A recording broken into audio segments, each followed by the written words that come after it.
1. Introduction. My name is Charlie. I am a woman. I am 37 years old. I have blonde hair and blue eyes. Some people say I am pretty. I work as a professor. I teach economics at a big college. I like my job very much. My students are young. They have a lot of energy. My life is usually very quiet. I go to work every day. After work, I come home. I read books. I have some friends, but I am not dating anyone. I am single. Sometimes I feel a little lonely in my quiet life. This semester, a new student came into my economics class. His name is Mike. He is very young. He is only 19 years old. He has dark hair and a nice smile. He always sits in a chair near the front of the room. Mike is a clever student. He understands economics well. He asks good questions about the lessons. But sometimes I see him looking at me. He looks at me when I am teaching. He looks at me when I am writing on the board. It is a different way of looking. It is not like how the other students look at me. It is a look I notice. 2. After class talks. After class finished, Mike often stayed. Other students left quickly, but Mike waited. He always had something to say to me. It was usually about the lesson, but sometimes it was more. He would look at me and smile. "Professor Charlie," he said one afternoon, "your lecture today was really interesting. You explain things very well." His eyes looked friendly when he said this. Another time he said, "You look very nice today, Professor. I like that color on you." He said it quietly, and I felt my face get warm. I was surprised by his words. He was my student. He was only 19 years old. My mind started to think. "Charlie, be careful," I told myself. "This is not right." He was too young for me. And I was his professor. There was a rule about this. It was wrong to have these kinds of talks. When he tried to talk about things that were not economics, I tried to stop him. "Mike," I would say, making my voice sound strong, "do you have a question about the lesson? We should talk about economics." I wanted to be professional. I needed to set a clear line. I told him, "My personal life is my own, Mike, and yours is yours." I tried to show him that our talks must only be about college and lessons. I tried to push away the strange feeling his words gave me, but it was difficult. A small part of me felt a little bit happy when he said nice things. It had been a long time since someone paid me this kind of attention. It felt nice to be noticed, but I knew it was a bad idea. I knew I had to be strong. I had to be careful. He was my student, and that was the most important thing. I tried hard to remember this every time he stayed after class. 3. A holiday away. I tried very hard to be a good professor. When Mike talked to me, I only talked about economics. I said things like, "Do you have a question about the lesson, Mike?" I did not want to talk about other things. He was my student, and I was his teacher. This was very important. I knew it was wrong to think about him in a different way. I told myself this many times. "Charlie, be careful," I thought. "He is much too young for you. This is not right." I tried to keep a professional distance between us. I did not want any problems at work. My job as a professor was very important to me. It was my life. But Mike continued to look at me in a special way. He continued to smile at me after class. He sometimes said nice things, but I tried not to listen to them. It was difficult to ignore him completely. A small part of me, deep inside, felt a little happy when he paid attention to me like that. It had been a very long time since someone looked at me with such interest. It felt nice to feel noticed again, but I knew it was not right for a teacher and a student. I pushed the feeling away. I focused on my teaching and my research. The weeks went by quickly. The end of the semester was coming soon. I felt very, very tired. Teaching is hard work, and this semester felt harder than usual. I needed a break from everything. I needed to get away from college, from the city, from the difficult feelings I had sometimes. I wanted to forget about work for a while. I wanted to rest and relax. I looked online for a holiday. I found a beautiful island. It was very far away from my home. It looked like a place with lots of sun and quiet beaches. It seemed perfect for a tired person like me. I decided to book a trip there. I thought, I will go to this island. I will sit on the beach under the sun. I will read books and listen to the sea. I will swim in the warm water. I will not think about work. I will not think about college. I will not think about students. I will not think about Mike. I packed my bags slowly. I felt ready for the holiday. I needed the sun and the peace very much. I hoped the trip would help me forget about everything difficult and just feel calm. I just needed a simple holiday away from my normal life.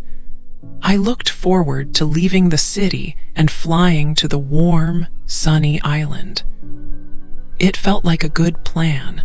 A plan to rest, to forget, and to find some peace. For we meet again. I was on a beautiful island for my holiday. I needed to rest. I was sitting at a bar on the beach. The evening was warm and nice. I had a cool drink in my hand. The sound of the sea was quiet. There was soft music. I felt very relaxed and far away from my normal life at college. Suddenly, I heard a voice. It called my name. Charlie, Professor Charlie. I turned around quickly. My eyes went wide with surprise. Standing there was Mike, my student from college. He was with some friends. I could not believe it. Mike was here on this small island at the same time as me. It seemed impossible. Mike walked towards me. He had that smile he used in class. "Hello, Professor Charlie," he said. "This is amazing. What are you doing here?" I said, "Hello, Mike. I am on holiday." He stopped near my table. His friends were watching. "Wow," he said again. "Meeting you here, it's a crazy surprise." "Yes," I agreed. "A very big surprise." Then he asked, "Professor, I mean Charlie, please, can I buy you a drink?" I thought about it for a moment. We were not at college now. We were on holiday far away. "Okay, Mike," I said. "Thank you, just one drink." Mike went to the bar. He came back with a drink and sat with me. His friends went to sit somewhere else. We started talking. We had one drink. Then we had a second drink. Then a third. We did not talk about economics, my job, or college rules. We talked about our lives. We talked about our dreams and our favorite things. Mike told me funny stories and made me laugh a lot. I felt like a different person. I felt young and light. I was not Professor Charlie. I was just Charlie. Mike looked at me a lot. His eyes were warm. I felt happy. Later, the bar closed for the night. We decided to walk on the sand next to the water. The sky was dark blue. The moon was large and silver. Mike took my hand as we walked. His hand felt warm and strong. My heart started beating very, very fast in my chest. We stopped walking. He turned to face me. "Charlie," he said softly, "you are so different here, away from college, more relaxed, and you are very beautiful." I felt shy, but also very happy to hear his words. He leaned closer to me slowly. Then he kissed me. My mind told me, "No, this is wrong, he is your student." But my body did not listen. I kissed him back. The kiss was long and exciting. It felt like everything else in the world stopped. After that, we walked from the beach to the hotel where Mike was staying. We went to his room. We spent the night together there. We talked more. We kissed more. It was a night I will not forget. It felt very new. It felt very exciting. But deep inside, I knew it also felt a little bit wrong. He was 19. I was 37. He was my student. But on that island, for one night, we were just Charlie and Mike. 1 night on the island. 1 drink became 2 drinks. Then it was 3 drinks. We sat at the beach bar. The music played softly. We did not talk about economics or college work. We talked about many other things. We talked about our lives. Mike told me about his family and his dreams. I told him a little about my quiet life. We talked about films we liked and music we listened to. Mike's friends were with us sometimes. They were loud and young, but mostly it was just Mike and me talking. He was easy to talk to. He made me laugh many times. I felt happy and light. I felt like I was young again, like I was 20 years old, not 37. I forgot I was Professor Charlie. I was just Charlie, a woman on holiday. Mike was not my student here. He was just Mike, a charming young man. It felt good to be just Charlie with just Mike. The bar started to close. People began to leave. Mike and I walked from the bar onto the beach. The sand was soft under our feet. The sky was dark, but the moon was big and bright. Its light made the sea silver. We walked slowly near the water. The air was warm and soft. It was a beautiful night. Mike stopped walking. He turned to look at me. He smiled his nice smile. "You are very different here, Charlie," he said. "Not like in class, more relaxed. I like this Charlie." He took my hand. His hand felt warm and strong around mine. My heart started to beat very fast, like a little bird inside my chest. I did not take my hand away. He looked into my eyes for a long moment. Then he said, his voice quiet, "You are very beautiful, Charlie." I felt my face feel warm. I felt confused. I felt happy. I felt a little scared too. This was happening. This was real. Mike leaned closer to me. He kissed me. It was a soft kiss at first on my lips. Then it became a longer kiss. My mind told me, "No, Charlie, stop. This is wrong. He is your student." But my body felt warm. My heart felt full. It said, yes. My body and my heart wanted this. We kissed more on the beach under the moon. It felt exciting and a little bit wild. After some time, Mike asked if I wanted to come back to his hotel room. I said yes. We walked from the beach to his hotel. His room was small. It looked like a young man's room, a little bit messy. We went inside. We talked more. We kissed more. We spent the night together in his room. It was a night I will not forget. It felt very new and very exciting. It felt like I was doing something I should not do. It felt a little bit wrong. But in that moment, it felt right. 6, back home and the cold truth. The next morning, the sun was bright. I woke up in Mike's room. My head felt heavy. First, I felt a strong wave of guilt. What did I do? He was my student. This was wrong. But then I also felt a strange happiness. The night before felt good. I liked being with him. I felt alive. Mike woke up. He smiled at me. "Good morning, Charlie," he said. He seemed happy too. We had breakfast. It was a little quiet at first. I knew I had to say something. "Mike," I said carefully, "last night, back at college, it can't happen again." I felt nervous. He looked at me. "I know," he said, "but I like you, Charlie, a lot. Can we maybe see each other sometimes, quietly, in secret?" He looked serious.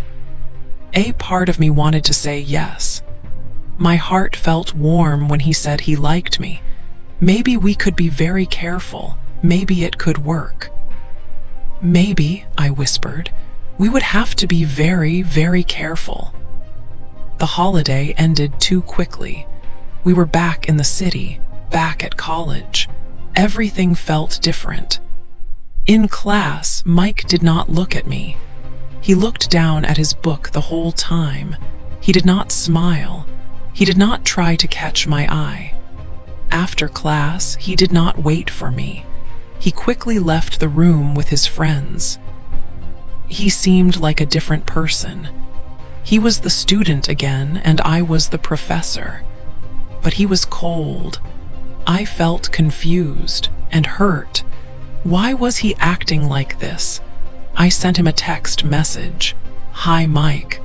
Are you okay? Can we talk?" He did not write back.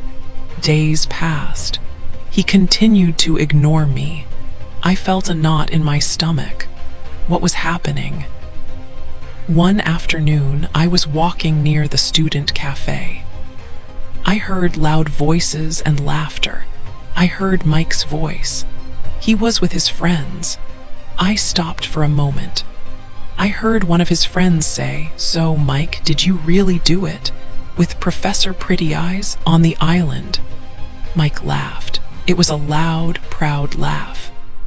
"Yeah, man, easy. Won the bet, £100. She was all over me after a few drinks on the island. Told you I could get her. Pay up." My body went cold. My blood felt like ice. A bet, a dare, £100, all of it. The looks, the words, the night on the island. It was all a game to him. A cruel game to win money and look good to his friends. My heart felt like it broke into many pieces. I felt sick. Stupid. So stupid. And used. He used me. 7. My life falls apart. Hearing those words, my body felt like ice. It was all a game, a cruel game, a bet for a small amount of money. I felt a terrible sickness deep inside me. My head was spinning. I felt so incredibly stupid. How could I have been so blind? How could I trust him? I wanted the ground to open and swallow me whole. I wanted to run away and never stop. Life at the college changed immediately. The friendly faces were gone. Whispers followed me down every hallway. Students who used to smile now looked away quickly when our eyes met. Some looked with curiosity, others with something like judgment. The atmosphere felt thick with unspoken words and secrets. My colleagues, the people I had worked with for years, kept their distance. Their smiles were small and cold, or they did not smile at all. I ate lunch alone. I walked to my office alone. Every day felt heavy. Every class felt difficult. I felt like everyone was watching me, waiting for something. I felt exposed and ashamed. It was like living under a dark cloud. Then the call came. The dean wanted to see me in his office. Dean Thompson was a man who valued rules and order above all else. Sitting in front of him felt like being judged by the college itself. His face was serious, showing no warmth. "Professor Charlie," he began, his voice low and formal. "We have received very concerning information regarding you and Mr. Mike Tanner, one of our students." I tried to speak. I wanted to tell him the truth. That it was a mistake, yes, but that I was tricked. That Mike planned it, that it was a bet, that it happened far away from the college. But my voice was weak. My hands were shaking. My explanations sounded like excuses, even to my own ears. He listened, but his expression did not soften. He spoke about the high standards of the college. He spoke about the necessary distance between teachers and students. He said my actions were not professional. It did not matter that Mike was the one who started it, or that he was young. I was the adult. I was the professor. It was my responsibility. The outcome was clear. My position at the college was no longer possible. A few days later, I received the formal letter. My employment was ended, just like that. Years of hard work, my career, my future, all gone. My name, my reputation, was ruined within the college community and beyond. The story, or their version of it, was everywhere. I was the professor who had an inappropriate relationship with a student. A scandal. My life, the steady, predictable life I had built, felt like it was completely broken. There was nothing left for me in this place. I felt empty and lost. 8. A new start. My sadness turned into cold anger. It was deep inside me. Mike ruined my life. He did it for a bet, for money, for a laugh with his friends. He took everything from me. I decided he should not get away with it. He needed to feel bad too. I knew his father was a very rich and important man. He cared a lot about his family name. This was Mike's weak spot. I wrote a letter. I did not write my name on it. I sent the letter to his father's office. In the letter, I told the father everything. I wrote about Mike's disgusting dare with his friends. I wrote how Mike used me on the island just to win £100. I explained how he boasted about it later. I showed the father the truth about his son, Mike. I heard later, not directly, but from someone I knew, that Mike was in big trouble. His father was very, very angry. Mike was probably pulled out of college. He was not popular anymore. People knew about the bet and what he did. He felt shame and humiliation. This gave me a little feeling of justice. But I could not stay in that city. Too many bad memories were there. Too many people looked at me strangely. My old life was broken. I packed my few things. I moved very far away. I went to a small town. It was by the sea. It was a quiet place. The air was clean and fresh. I found a small flat near the water. I found a simple job in a local bookshop. It was calm work.